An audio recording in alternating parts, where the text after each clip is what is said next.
Hadirin sidang Jumat, a'azzakumullah. Marilah kita bersyukur kepada Allah Subhanahu wa taala dengan memperbanyak mengucapkan kalimat alhamdulillah. Karena setiap keadaan kita selalu diliputi oleh nikmat dan rahmat dari Allah Subhanahu wa taala. Salawat dan salam marilah kita haturkan kepada seorang nabi pilihan yang syafaatnya menjadi dambaan kelak di hari kiamat, ialah Kanjeng Nabi Muhammad sallallahu alaihi wasallam. Allahumma salli ala sayyidina Muhammad. Hadirin jemaah salat Jumat dan pendengar dimanapun anda berada, yang semoga dibanggakan oleh Allah Subhanahu wa taala. Marilah kita tingkatkan iman dan takwa kita kepada Allah dengan melaksanakan perintahnya dan menjauhi larangannya. Dan di antara tanda-tanda orang bertakwa kepada Allah, serta termasuk salah satu sebab bertakwanya seorang kepada Allah, ialah banyak mengingat akan kematiannya. Sehingga dengan ingat kematiannya, ingat bahwa suatu masa, suatu saat nyawanya akan dicabut oleh Allah Subhanahu wa taala, jasadnya akan terpisah dengan ruhnya, maka timbullah sifat takwa di dalam hatinya. Dan ingat serta kita yakini bahwa setiap yang bernafas pasti akan mati, entah itu melalui sebab ataupun tidak. Allah Ta'ala berfirman dalam Al-Quran, Bismillahirrahmanirrahim, Innal mauta alladhi tafirruna minhu fa innahu mulaqikum. Sesungguhnya kematian yang kalian banyak lari daripadanya, maka sesungguhnya kematian itu pasti akan menemui kalian, pasti akan menjemput kalian, entah melalui sebuah sebab ataupun tidak. Namun kematian adalah hal yang ditunggu-tunggu oleh orang yang hidupnya hanya dia hibahkan untuk Allah Ta'ala. Maka dengan ini Rasulullah sallallahu alaihi wasallam bersabda dalam sebuah hadis, yang hadis ini didatangkan oleh Al-Imam Jalaluddin bin Kamaluddin As-Suyuti dalam kitab Lubabul Hadis.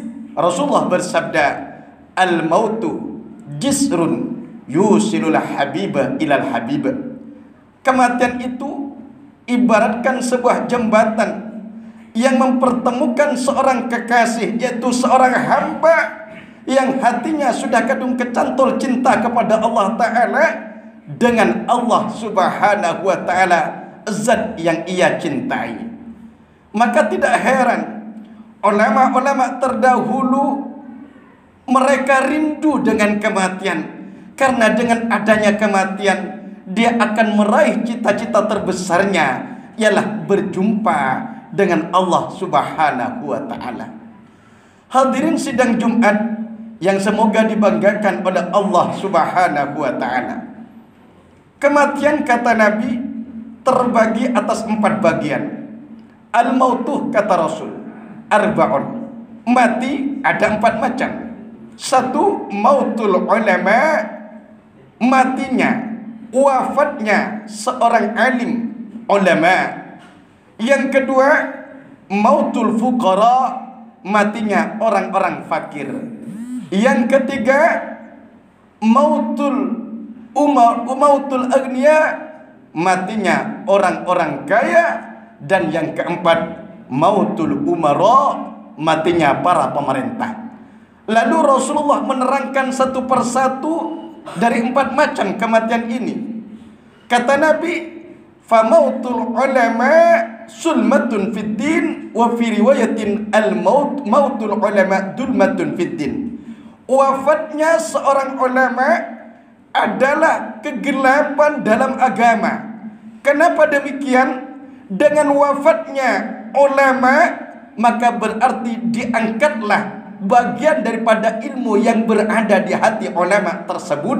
Maka di antara tanda-tanda kiamat ialah wafatnya, diangkatnya ilmu-ilmu oleh Allah Ta'ala dengan cara diwafatkannya para ulama. Maka pada saat ini kita merasa sedih.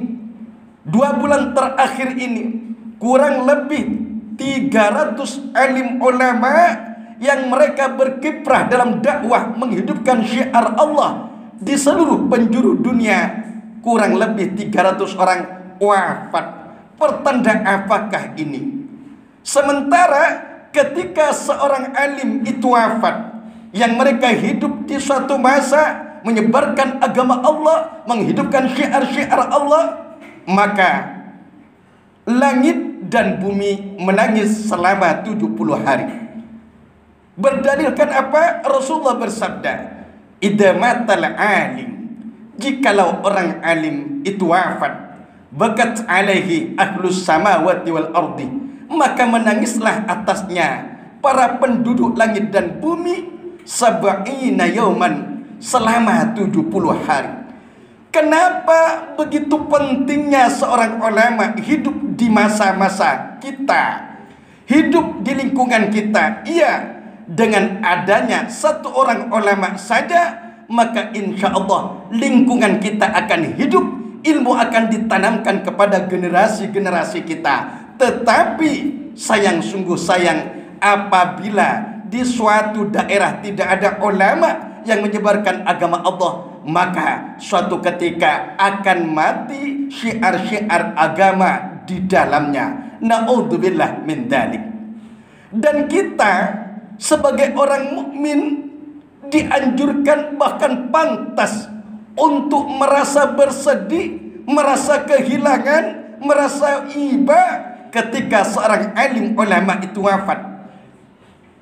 Khawatir dimasukkan oleh Nabi dalam golongan orang-orang munafik. Kata Rasul, man lam yahzan limautil alim, barang siapa yang sedikit pun tidak merasa bersedih terhadap wafatnya seorang ulama, seorang alim, fahuwa munafiqun qalaha thalatha marrat, maka dia adalah orang munafik. Rasulullah sampai mengulang kata munafik ini dengan 3 kali. Na'udzubillah min dzalik.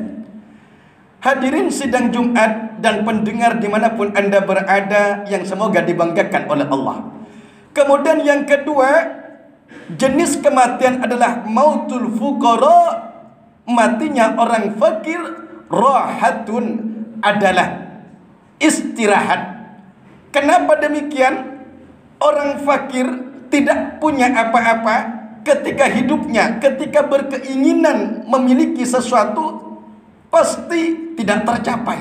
Membeli ini tidak tercapai, membelikan ini untuk anak dan istrinya tidak tercapai, sehingganya dia banyak ujian. Maka orang fakir yang sabar dalam kefakirannya masuk surga dulu, berjarak 500 tahun sebelum orang-orang yang kaya yang juga sama-sama sabar. Toh kalau itu orang fakirnya sabar, maka kata Nabi, mautul mukmin rahatun, matinya orang mukmin itu adalah istirahat. Kemudian yang ketiga, jenis kematian adalah mautul aghnia, matinya orang-orang kaya. Hasratun adalah kerugian. Kalau orang kaya ini adalah orang kaya dermawan, baik hati, ringan tangan, suka berenfak, suka mengenyangkan perut yang lapar, maka kerugian bagi lingkungannya. Kenapa demikian? Karena sudah tidak ada lagi yang membela kita dengan kekayaannya. Kalau memang orang kaya ini tidak mempunyai generasi anak atau keturunan yang tidak sama-sama dermawan seperti ayahnya. Kemudian sebaliknya, kalau orang kaya ini pelit, bakhil, bahkan sombong dengan kekayaannya, maka kerugian bagi dirinya sendiri. Kenapa demikian? Karena kekayaan-kekayaannya akan dihisab oleh Allah Ta'ala dengan hisab yang berat yang tidak diberikan oleh Allah Ta'ala kepada orang lain. Kemudian yang keempat kata Nabi, mautul umara fitnatun, matinya para pemerintah adalah fitnah, musibah besar. Kalau jabatannya dia gunakan dengan semena-mena, maka musibah besar di alam kubur dan di akhirat. Semoga oleh Allah Subhanahu wa taala kita tergolong dari orang-orang yang hidup dalam keadaan taat kepada Allah, cinta kepada Allah, mati pun dalam keadaan taat kepada Allah Subhanahu wa taala, dan mati dalam keadaan membawa iman dan Islam. Amin Allahumma amin. Barakallahu li wa lakum fil Qur'anil azim wa nafa'ana wa iyyakum bima fihi minat tilawati wa dzikril hakim. Innahu ta'ala jawadun karim raufur rahim. Wa qur rabbighfir warham wa anta khairur rahimin.